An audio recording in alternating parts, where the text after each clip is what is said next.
Doktor, tinanggal ang isang cellphone mula sa lalamunan ng isang lalaki. Ang obsession ng mga tao sa limitasyon ng ating mga katawan ang dahilan kung bakit nangyayari ang mga ganitong klaseng insidente.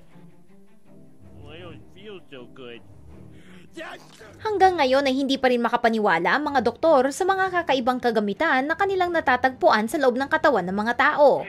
Ang lalaking ito ay nakahiga sa kama ng ospital at mukhang hirap na hirap. Nagtatawag ng tulong ang doktor. Pakilagay nga sa speaker. Walang sumasagot. Teka, anong ingay ang nanggagaling sa lalamunan ng lalaki?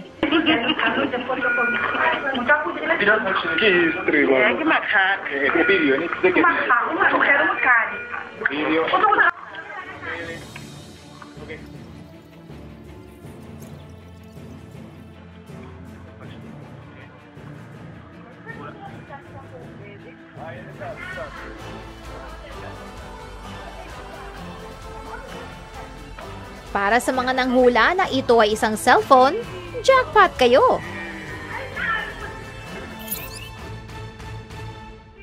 Sayang naman yung phone.